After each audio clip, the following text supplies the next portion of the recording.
지난번에 계속해서 사도행전 우리가 강의를 하고 있습니다. 제가 오늘은 한번 기록을 깨볼까 생각을 합니다. 무슨 기록이냐?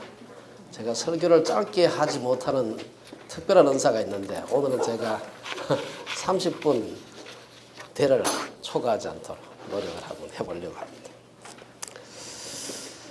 오늘 사도행전 8장 9절에서 13절 이 말씀을 가지고서 거짓 신앙과 형식 신앙, 이 형식 신앙이라는 말이 말이 되는지 모르겠습니다만은 어쨌든 그렇게 붙여봤습니다.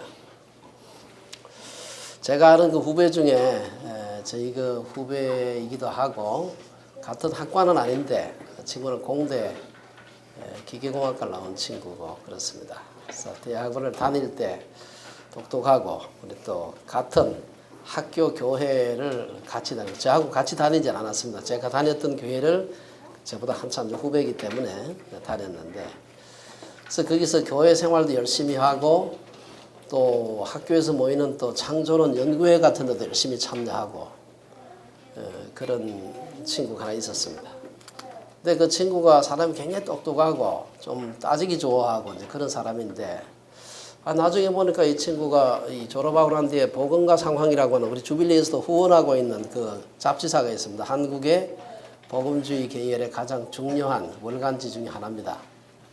거기 편집위원도 하고 그러더니만 어느 날부터 시작해가지고 교회에 대해서 막 적대적인 얘기를 시작하고 자기는 뭐 무신론자다 스스로 막 주장을 하고 그래서 이 사람이 그 사람이 맞나 제가 사실 조금 궁금할 정도로 전혀 태도가 달라졌어요. 제가 그 변한 그 과정은 제가 자세히 모릅니다만은 아주 그 학교 다닐 때 제가 사실 그 친구가 대학원 다닐 때 제가 그 교회 설교하러 가기도 하고 해서 제가 만난 지 여러 번 있습니다. 근데 나중에는 완전히 딴 사람이 돼가지고 지금은 서울대학교에서 교수를 하고 있는데 이 같은 사람이 맞나 하는 생각이 들 만큼 완전히 달라졌어요. 사람이 이게 교회를 다니다 보면 교회에 여러 가지 부정적인 면이 있어서 교회를 비판할 수도 있고 또 교회 지도자들의 여러 가지 비행이 있죠. 그래서 그런 것을 뭐 비판하고 하는 것은 그럴 수 있는데 이 복음 그 자체에 대해서 교회의 본질에 대해 가지고 비판적이고 복음을 부정하고 그런 일이 있을 수 있을까? 뭐 전혀 처음부터 예수를 안 믿었으면 괜찮은데 아예 전혀 들어본 적이 없으면 괜찮은데 교회를 열심히 나오고 적어도 설교라든지 여러 가지 방법을 통해서 복음에 대해서 분명하게 들었는데도 불구하고 복음 그 자체를 떠나는 게 가능할까? 저는 그런 생각을 해봤습니다. 그래서 어떤 사람이 나도 처녀 때는 예수 잘 믿었어 뭐 이런 사람들 있습니다. 옛날에 시집 가면은 예수 믿기 어려운 그런 환경이 된 경우가 있었죠. 또 나도 학생 때는 교회 잘 다녔어. 그렇게 말하는 것이 가능할까? 저는 개인적으로 불가능하지 않나 하는 생각을 해봅니다. 처녀 때도 학생 때도 복음에 대한 어떤 의미에서 거짓 신앙 혹은 형식 신앙을 가졌을 수도 있지만 정말 이 복음의 진리의 빛을 받고 하늘의 은사를 맛보고 성령에 참여한 적이 있는 사람이 교회에 대해서 제도 교회에 대해서 비판적인 것은 괜찮습니다. 오히려 교회를 건강하게 할 수도 있는데 교회 그 자체를 떠날 수가 있겠느냐. 그래서 히브리서 기자는 이렇게 말을 합니다. 히브리서 6장 4절에 보면은 한 번 빛을 받고 하늘의 은사를 맛보고 성령에 참여한 바가 되고 하나님의 선한 말씀과 내세의 능력을 맛보고도 타락한 자들은 다시 새롭게 하여 회개하게 할 수 없나니 이는 그들이 하나님의 아들을 다시 십자가에 못 박아 드러내놓고 욕되게 함이라. 오늘 그 본문을 보면 똑같은 맥락은 아닙니다만은 오늘 본문에 등장하는 그 사마리아 성의 시몬이라는 사람의 얘기를 살펴보면은 거짓 신앙과 형식 신앙을 가지고 있으면서도 내가 신앙이 있다 이렇게 착각하는 사람이 우리 교회 내에도 얼마든지 있을 수 있다 하는 것을 보여주고 있습니다. 오늘 본문을 보면은 오랫동안 사마리아 성에서 귀신의 힘을 힘입어서 마술을 부리던 그 시몬이라는 사람이 있었습니다. 이 사람이 빌립의 전도를 받고 예수를 믿게 되었습니다. 그래서 예수를 믿는다 하고 말씀을 받고 세례도 받고 빌립을 따라다니면서 여러 가지 아마 요새 말하면 은혜도 받은 것 같아요. 그리고 빌립을 통해 나타나는 여러 가지 표적과 능력을 보면서 또 그 마음에 진정한 신앙이 없었던 것을 볼 수가 있습니다. 오늘 본문은 우리 교회에서 볼 수 있는, 교회 내에서 볼 수 있는 잘못된 신앙의 대표라고 할 수 있는 이 거짓 신앙과 형식 신앙이 어떤 것인가 하는 것을 오늘 우리에게 보여주고 있습니다. 첫째는 거짓 신앙입니다. 오늘 9절에서 11절에 보면은 거짓 신앙의 모습을 몇 가지로 요약해서 얘기를 하고 있는데, 첫째, 거짓 신앙을 가지고 있으면서도 능력을 행할 수 있다. 9절 그 상반절에 보면 그 성에 시몬이라 하는 사람이 전부터 있어 마술을 행하여 마술을 행했다. 10절에 보면 낮은 사람부터 높은 사람까지 다 따르며 이르되 이 사람은 크다 일컫는 하나님의 능력이라 하더라. 여기 보면은 9절에 보면은 이 그 성에 시몬이라는 사람이 전부터 있어 하는 말로 봤을 때는 이미 빌립이 복음을 전하기 오래전부터 시몬은 사마리아 성에 요새 말하자면 터주 대감이었습니다. 그게 사람들에서 영권을 꽉 잡고 있는 그런 그 성의 행정적인 지도자는 아니었을지 모르지만 적어도 정신적인 지도자로서 사마리아 성 사람들한테 대단한 영향을 미치던 사람이었던 것을 볼 수가 있습니다. 그래서 여기 보면 빌립이 복음을 전할 때 이미 사마리아 성은 소위 말해서 시몬교죠. 이 시몬교가 오랫동안 터줏대감을 하고 있었습니다. 사람들은 시몬이 부리는 마술을 믿고 따랐습니다. 근데 여기 보면 이 마술은요, 우리 요새 애들 무슨 축제나 이런 데 가게 되면 뭐 와서 잠깐 해줄 마술, 그 눈속임, 그런 눈속임 정도의 그런 마술이 아니에요. 앞뒤 문맥을 보게 되면은 초자연적인 어떤 현상이 개입된 그런 어떤 그 사람들이 정말로 이야 저런 일이 일어날 수 있나 라고 생각할 만큼 그런 능력이 있는 역사였던 것이 분명합니다. 오늘 여기서 마술이라고 하는 말은 마술을 의미하는 마구오라는 말이 원래 동방박사 얘기할 때 여러분 이 동방박사 복수로 해가지고 영어로 매자이라고 그래요. 마기, 매자이. 요게 원래 복수가 돼서 단수가 마구스입니다. 이게 마구스랑 같은 말이에요. 이게 단순히 그냥 무슨 요새 말하는 점쟁이 비슷한 사람이 아니고요. 그 성에서 영적인 지도자고 상당히 똑똑한 지식인이었다는 것입니다.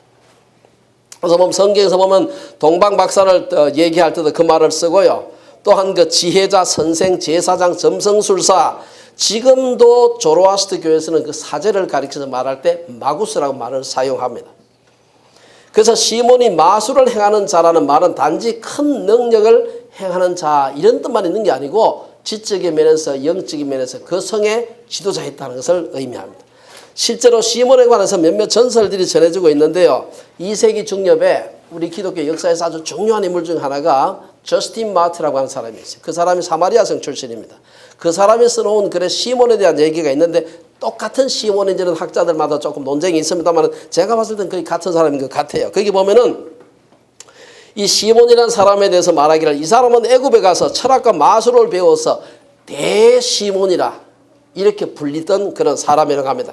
마술의 본고장은 애굽이었는데 이 시몬을 통해서 이 팔레스타인 쪽에도 이 마술이 도입돼 가지고 사람들이 막 마술에 아주 그 열광했다 그렇게 얘기를 하고 있습니다. 이처럼 지식이 많고 놀라운 능력을 행하게 되면 사람들은 존경하고 두려워하고 칭송하게 됩니다. 그래서 9절의 하반절에 보면은 시몬 자신도 자칭 큰 자라, 이거 성경에 있는 말 자칭 큰 자라고 있고 10절 하반절 중반에 보면은 사람들도 그를 가리켜서 이 사람은 크다 일컫는 하나님의 능력이라 이게 칭송했습니다. 여기서 크다 일컫는 하나님의 능력이라 말이 이게 말이 좀 길어서 그렇지 이게 하나님이란 말입니다. 이 자체가 자기 스스로 혹은 다른 사람들이 자기를 부를 때 하나님이라고 불렀습니다. 그러므로 사마리아 사람들은 시몬을 하나님이라 생각하고 조금 전에 말씀드린 저스틴 마트에 의하면은 이 시몬이라는 사람은 스스로 시몬교라고 하는 것을 창설해서 자기가 교주 노릇을 했다라고 기록을 하고 있습니다. 우리는 여기서 귀신의 역사에 대해서도 생각해 봐야 됩니다. 귀신의 역사에 의해서도 대단한 마술이 일어날 수 있다 하는 사실입니다. 오늘날 많은 사람들이 교회든 어디서든 간에 신비하고 초자연적인 일이라면 막 구름대와 같이 뭐냐면 어디서 막 신유의 역사가 일어난다, 뭐 어디서 성모 마리아가 뭐 나타난다 그러면 막 구름대와 같이 모이는 거예요. 그러니까 때때로 사실 나타나지도 않았는데 사람들 모이게 되면 돈벌이가 되잖아요. 그래서 뭐 나타나지도 않은 것 같다 거짓말로 나타났다 그러고요. 저 옥한하게 가면 없는 그 괴물 나타난다 그래. 저 한미처럼 보려고 한 사람도 많이 있습니다. 어쨌든 많은 사람들이 기적이 일어났다고 하면 마구 무엇에 의해서 일어났는지도 생각하지 않고 막 몰리는 것을 볼 수가 있습니다. 오늘 본문은 구체적으로 시몬이 부렸던 마술이 어떤 것인지를 설명하고 있지 않습니다. 하지만 시몬이 행한 마술 중에는 요즘 말로 하면 신유라든지 방언이라든지 뭐 공중부양 같은 거 아마 이런 등등이 있었지 않았을까 생각해 볼 수 있습니다. 그래서 우리가 신기한 마술이라고 해서 다 믿어서는 안 된다 하는 것을 오늘 여기서 볼 수가 있습니다. 영을 분별하는 것이 필요합니다. 두 번째는, 첫째는 사람들에게 그 능력을 행하는데 이런 그 귀신이나 사탄을 통해서도 능력을 행할 수 있다 하는 것이죠. 이 거짓 믿음의 첫 번째. 두 번째는 거짓 믿음도 사람들을 놀라게 할 수 있다는 거예요. 오늘 9절에 보면은 사마리아 백성을 놀라게 하며 자칭 큰 자라 하니 사람들을 놀라게 해서. 왜 놀랍니까? 나도 하는 거 저 사람도 한다. 이거 하면 놀라지 않습니다. 나는 전혀 못하는데 저 사람은 한다. 이래 놀라는 거지. 보통 사람들은 꿈도 못 꾸는데 이 시몬이라는 사람이 기가 막힌 마술을 부리고 하니까 사람들이 놀랐다.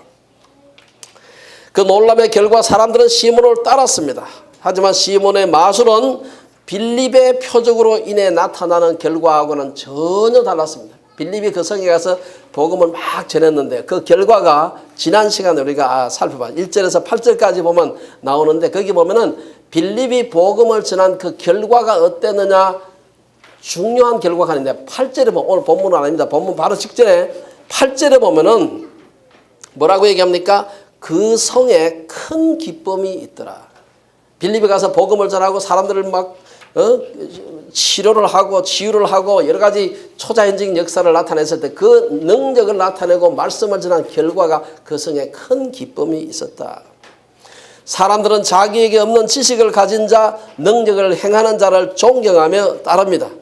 10절 11절에 보면 사마리아 백성들은 시몬의 마술을 보고 오랫동안 그 마술에 놀라면서 그를 따랐다. 그렇게 얘기를 합니다. 시몬을 따른 사람은 지식이 없는 무지랭이들이 아닙니다. 요새 잘 안 쓰는 말인데 제가 이 사극을 하도 많이 봐가지고 무지랭이란 말 자주 쓰는데 이 무지랭이가 아니에요. 무지랭이만 보고 뭐 시몬을 따라간 게 아니고 거기 보면 오늘 본문에 보면은 높은 사람 낮은 사람 요새로 말하면 식자 무식자 다 따라갔다 이거예요. 10절의 하반 상반절을 보면 시몬을 따랐던 사람들은 지위에 고하에 관계없이 다 모여들었어요. 하지만 마술은 사람들을 놀라게는 하지만 기쁨과 자유는 주지 않습니다. 오히려 마술은 사람들로 하여금 더 헛된 호기심에 빠져들게 하고 이상하고 귀귀한 것만 추구하는 그러면서 하나님과 관계가 오로지 멀어지게 만드는 것이 바로 마술입니다. 바로 이 점이 성령의 능력으로 인해 나타나는 이적과 사탄의 역사로 일어나는 마술의 차이가 있는 것입니다. 교회에서 일어나는 이적이나 초자연적인 역사도 마찬가지입니다. 성령으로 인해서 나타난 그 역사들은 사람들을 기쁘게 하고 자유하게 하고 사탄으로 인한 것이면 사람들을 중독시키고 속박시키고 교만하게 만듭니다. 자, 우리 주빌리 교회의 모토가 사람들을 해방시키는 기쁨이 넘치는 교회, 진리로 자유케 하는 교회. 그런 교회 만들었으면 생각. 교회 와서 그냥 우울이 경건인 줄 알고 그냥 잔뜩 찌푸리고 이렇게 가는 게 아니라 정말 교회 와서 기쁨을 가지고 돌아가야 합니다. 이 성령의 역사입니다. 성령으로 인한 것이라면 사람들을 기쁘게 자유하게 하는 것입니다. 그래서 어떤 이적이 하나님으로부터 온 것인지 사탄으로부터 온 것인지 하는 걸 아는 방법은 그러고 난 뒤에 지나가고 난 뒤에 보니까 남는 게 뭐냐. 사람들을 속박하고 돈 뺏어가고 헷갈리게 만들고 기쁨을 뺏어가고 하면 이 사탄의 역사입니다. 정말 우리가 그리스도 안에서 그 기쁨을 누릴 수 있다면 성령의 역사다. 일반적으로 기적을 추구하는 사람들은 유혹에 넘어가기가 쉽습니다. 일단 사람들이 막 따르게 되면은 능력을 행하는 사람은 변질될 가능성이 높습니다. 큰 교회 목회자들이 실수하는 가장 큰 이유가 바로 이것입니다. 여러분 개척교회 하면서 교만한 목사 봤습니까? 그런 사람 없어요. 조그만 교회 할 때 절대로 겸손하지 말라도 겸손해요. 근데 큰 교회가 되면 어지간히 조심 안 하면 여기가 뻑뻑해지고 뭐 기부서가 생기고 이래 되면은 교만해지는 겁니다. 특히 큰 그런 사람들이 몰려들면 그 중에 틀림없이 아부하는 사람이 있습니다. 규모가 커지게 되고 건물이 커지게 되고 예산이 커지게 되고 이러면은 갑자기 하면 교만해져요. 우리 주빌리에도 목회자들이 많은데 모두 조심해야 됩니다. 지금이야 뭐 학생으로 공부하고 있기 때문에 교만할 가능성이 별로 없지만 앞으로 사역이나 교회가 커지게 되면은 그 사역으로 인해서 놀라는 사람, 칭찬하는 사람, 아부하는 사람 많아지기 시작하면은 넘어질 가능성이 점점 많아집니다. 특히 자기 주변에 사람들이 많이 모이게 되면은 넘어지기가 쉽다는 사실을 알아야 됩니다. 그래서 우리가 두 번째, 거짓 신앙은 사람들을 놀라게 한다. 사람들을 놀라게. 세 번째, 스스로도 속인다. 스스로. 9절 하반절에 보면 자칭 큰 자라 하니, 자칭 큰 자. 자기 스스로 자기가 위대한 인물임을 확인. 내가 그렇게 위대해? 자기도 헷갈리는 겁니다. 여러분, 우리 좀 연세 든 분들 옛날에 한 60년대 날리던 그 박태선이라는 사람 알죠? 저는 우리 부모님한테 저도 어릴 때 많이 들었습니다. 박태선이 얼마나 훌륭한 믿음 좋은 남대문교회 장로였습니까? 그렇죠. 집사하다가 장로 된 사람 아니에요. 정말로 훌륭한 사람이었는데 사람들이 막 몰려들고 자기를 통해서 신유에 막 이적이 막 나타나고 병자들이 벌떡벌떡 일어나고 하니까 교만하기 시작해가지고 자기가 영몬입니다. 영적인 어머니다. 자기 스스로 한 말이에요.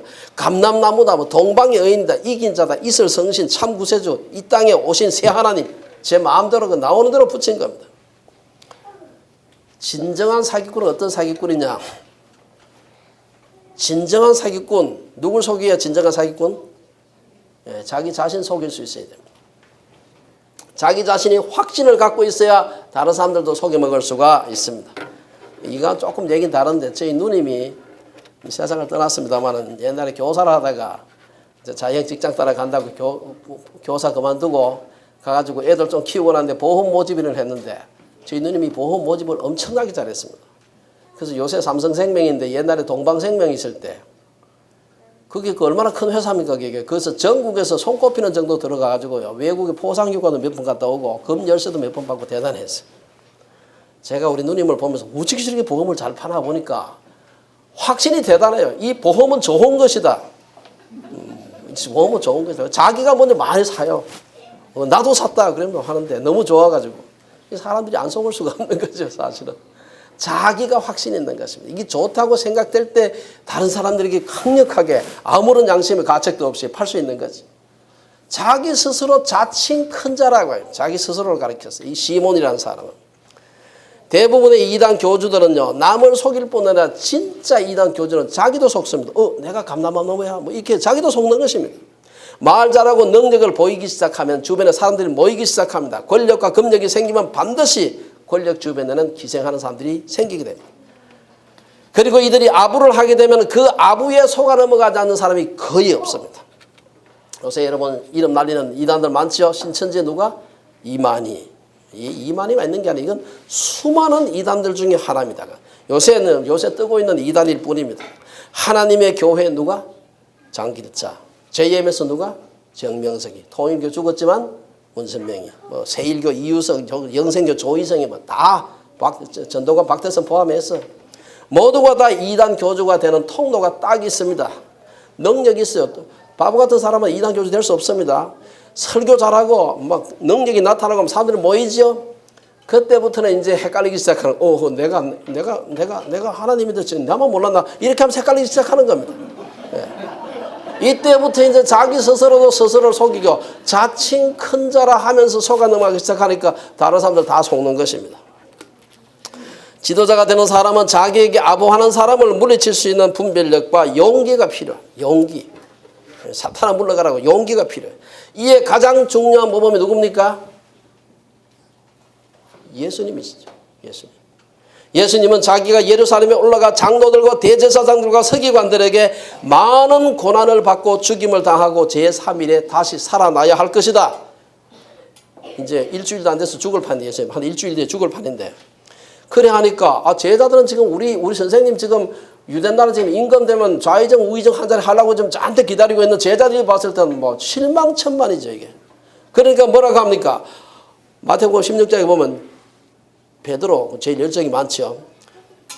영의정감이라고 써서 생각했어요. 자기 국무총리 정도. 주여 그리 마옵소서 이 일이 결코 죽게 미치지 아니하리이다.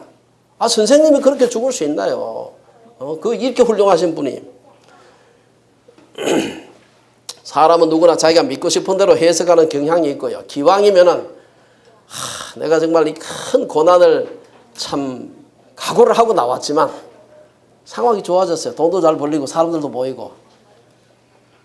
그러니까 다 하나님 주신 건데 즐겨야 되죠. 뭐 죄도 아니고 이렇게 하면은 너무 그렇지 뭐 나도 작심을 하고 나왔지만 하나님 축복하는데 너 누려야 되지. 이렇게 하면서 슬금슬금 엉뚱한 대로 가는 것입니다. 만일 이때 예수님께도 제자들이 사랑하는 제자들이 저렇게 말리는데 내가 꼭 그 비참한 십자가 져야 되겠나? 이렇게 하면서 그냥 제자들한테 떠밀려서 못 이긴 척하고 십자가를 쓱 피해갔다고 생각해 보세요. 어떻게 될 것입니까? 예수님은 하나님의 뜻에 불순종하는 것이 되었을 것이고 인류 구원의 큰 뜻은 이루어지지 못했을 겁니다. 십자가의 죽음을 말리는 베드로를 돌아보시며 예수님은 뭐라고 그랬습니까? 사탄아 내 뒤로 물러가라. 너는 나를 넘어지게 하는 자로다.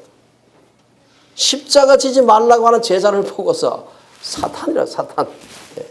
호되게 꾸짖었습니다. 그리고 자신이 십자가를 지고 가는 것뿐 아니라 자기를 따르는 자들에게도 이 마태복음 16장 23절 이하 24절에 보면은 나만 그렇게 가는 게 아니고 누구든지 나를 따라오려거든 나처럼 자기를 부인하고 자기 십자가를 지고 나를 따를 것이니라. 예수님은 그렇게 말씀만 하신 것이 아니라 실제로 자신이 그 모범을 보이셨습니다. 겟세마네 동산에서 마지막 기도를 하시면서 예수님이 하셨던 기도는 인류 역사상 가장 위대한 기도를 하셨습니다. 마태복음 26장 39절에 보면은 내 아버지여 만일 할만하시거든 이 잔을 내게서 지나가게 하옵소서. 그러나 나의 원대로 마시옵고 아버지의 원대로 하옵소서. 이 기도가 없었더라면 우리 모두가 다 이렇게 다 있을 수가 없는 것입니다. 인류 역사상 가장 위대한 기도요. 정말 우리도 모두 다 그 기도를 따라할 수 있기를 바랍니다. 그리고 그 기도대로 예수님은 십자가에 죽기까지 하나님의 뜻에 순종하셨습니다. 첫째는 이제 거짓 신앙. 몇 가지 말씀을 드렸는데 두 번째 생각해 보면서 형식 신앙입니다. 12절에서 13절 두 절에 보면은 몇 가지로 나누어서 우리에게 얘기를 하고 있습니다. 마술사 시몬의 모습은 하나님의 말씀을 전할 때 그 말씀을 받아들이고 세례를 받고 여러 가지 종교 행사에 참여하면서도 그러니까 쉽게 말해서 교회 여러 가지 행사도 하고 뭐 회계부도 맡고 뭐도 하고 주일학교 교사도 하면서도 예수 안 믿을 수 있다 하는 것을 보여주고 있습니다. 이것은 특히 교회를 오래 다닌 사람들 저처럼 모태신앙인 사람들 이런 사람들이 빠지기가 아주 쉬운 함정입니다. 너무나 익숙해. 교회에 뭐 여러 가지 제도라든지 용어라든지 우리끼리만 쓰는 이런 언어가 많다는 거 아십니까? 교회 다니는 사람들만 쓰는 언어. 마치 그 조폭 집단에 가면 언어가 많이 있거든. 지들끼리 뭐 냄비하고 이런 말 있잖아요. 교회만 쓰는 말이 많습니다. 교회. 은혜 받았다. 나가 많어요. 그만. 은혜라는 것은 남에게 빚진 걸 말하는 거지. 은혜 뭐 감동받다면 은혜라 그래. 이 틀리겠습니다. 그렇죠? 굉장히 많습니다. 교제란 말도 밖에 나면 거의 안 씁니다. 우리끼리만 쓰는 말입니다. 첫째는 형식 신앙을 가진 자들 어떤 자들인가? 오늘 본문에 보면 12절의 상반절에 보면은 빌립이 하나님 나라와 및 예수 그리스도의 이름에 관하여 전도함을 그들이 믿었다. 첫째는 뭡니까? 말씀을 믿었다는 겁니다. 형식 신앙을 가진 자도 성경 거짓말을 얘기 안 해요. 이거 하나님 말씀이야. 받아들이는 것입니다. 빌립이 복음을 전하기까지 사마리아 사람들은 시몬의 마술을 믿고 있었습니다. 하지만 빌립이 그들에게 인간의 마술과는 비교도 안 되는 말씀을 전하는 복음을 전하니까 사람들이 마술을 버리고 복음으로 돌아왔습니다. 이때 빌립이 전한 복음의 핵심이 뭡니까? 하나님 나라와 예수 그리스도의 이름이었습니다. 하나님 나라는 복음의 목표고 이에 비해 예수 그리스도의 이름은 그 목표에 이르는 길이었습니다. 예수님의 이름으로 나아가서 하나님의 나라에 이르는 것입니다. 일단 형식 신앙을 가진 사람들도 하나님의 말씀을 전할 때 그 말씀을 아멘으로 받아들일 수 있습니다. 오늘 본문에 그런 얘기는 없지만 12절 상반절에 보면 사마리아 사람들은 빌립이 하나님의 나라와 및 예수 그리스도의 이름에 관하여 전도함을 믿고 무슨입니까? 그 말 전하니까 모두가 다 아멘으로 화답했다는 것입니다. 일단 형식 신앙을 가진 사람들도 하나님의 말씀을 전하면은 그 말씀을 아멘으로 받아들입니다. 아멘으로 받죠. 여러분 설교 시간에 말씀을 들으면서 감동이 되고 그래 맞아 하면은 우리가 교회를 오래 다니면은 아멘 하고 화답을 합니다. 얼마나 자연스럽고 좋습니까? 자기의 신앙의 고백이죠. 근데 어떤 데는 별로 은혜도 안 되는데 이거 목사님이 자꾸 강요하는 그 아멘이 있을 수 있어요. 거기에 막 익숙해지다 보면 나중에 뭐 목사님이 기침만 해도 아멘하는 그런 경우도 있습니다. 아주 그 희한한 그런 아멘 병에 걸리는 사람도 있는데, 사실은요, 우리가 아멘하는 거 좋고 다 좋은데 그게 지나치게 형식화되게 되면은 아멘 하면서도 안 믿을 수 있다는 것입니다. 오늘 보면은 사마리아 사람들, 특별히 빌립이 복음을 전했을 때 시몬이 말씀을 받았어요. 받아놓고도 엉뚱한 얘기를 뒤에 가면 줄줄줄 하고 있는 걸 볼 수가 있어요. 두 번째, 말씀만 받은 게 아니라 세례도 받았어요. 12절에 보면 남녀가 다 세례를 받으니, 사람들만 받았습니까? 13절에 보면 시몬도 믿고 세례를 받았다 하는 얘기가 나옵니다. 지금도 그러하지만 당시에도 세례라는 것은 공개적으로 입으로 예수님을 구주로 받아들이겠다고 고백하는 것입니다. 그럼에도 불구하고 그런 고백조차도 성령께서 우리 마음속에 확정해 주지 않으시면 우리가 진정으로 예수를 믿지 않을 수 있다는 것입니다. 제가 한국에서 대학에 근무할 때 우리 이웃학과에 연세가 많은 교수님이 계셨어요. 그분이 회식을 갈 때마다 고민해요. 왜냐면 두 과가 늘 같이 회식하러 자주 가는데, 가면은 술을 마시는데, 야, 나도 우리 아버지가 목사였어. 세례도 받았고 유아세례도 받았어. 그렇지만 잘 마셔요. 그런 마셔요. 여러분, 이게 뭡니까? 제가 그분을 비판하는 것보다도 얼마든지 목사 아들로 태어나서도 세례 받고 집사 장로 하다가도 떨어져 나갈 수가 있다는 것입니다. 이슬람교나 힌두교, 불교 사원 등에 가보면은 그런 자연 종교들은 외적인 의식이나 건물이나 종교적인 상징물이 아주 강합니다. 그러나 기독교는 종교의 형식을 갖고 있지만 세상의 형식 종교하고는 다르다. 내면 세계 변화가 없이 아무리 껍데기를 화려하게 꾸며도 그것을 가리켜서 성경에 예수님은 회칠한 무덤, 회는 하얗죠.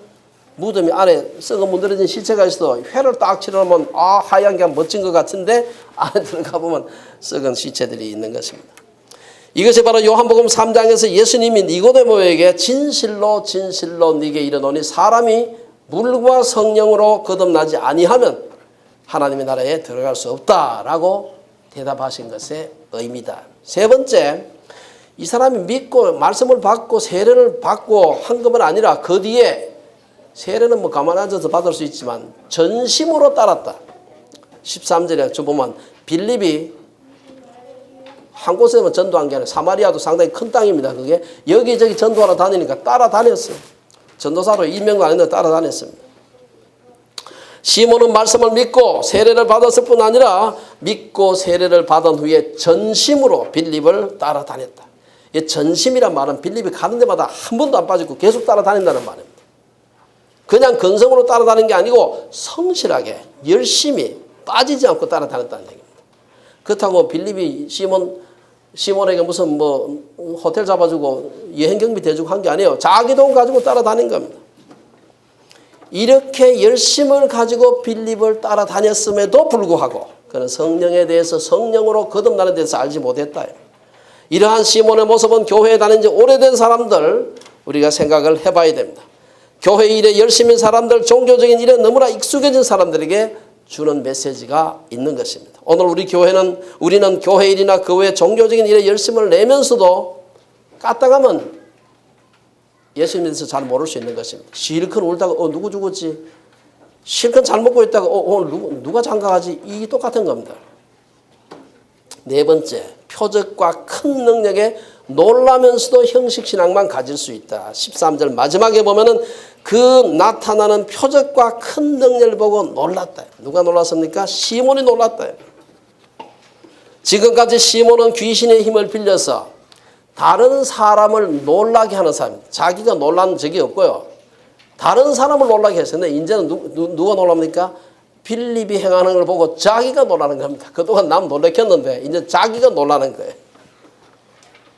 여기서 빌립이 행했던 표적을 의미하는 그 헬라어는요, 표적이란 말은 표적이 뭐냐? 뭘 드러내기 위한 증거예요.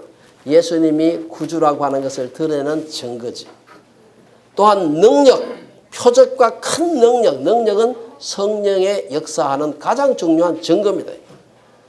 시몬은 빌립이 전한 표적과 큰 능력이 자신의 마술보다도 훨씬 월등하고 근본적으로 다르다는 것을 발견하게 됩니다.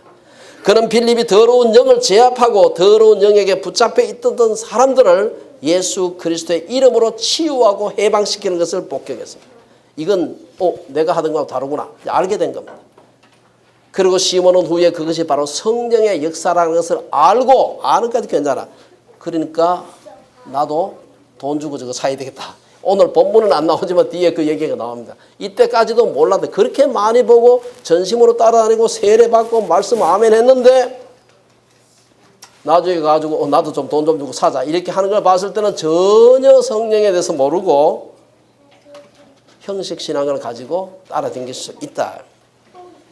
시몬의 모습은 예수님의 구주되심을 드러내는 표적과 성령이 임재하는 큰 능력을 보고서도 그리고 그로 인해서 놀라면서도 성령과 무관하게 교회를 다닐 수 있음을 의미하는 것입니다.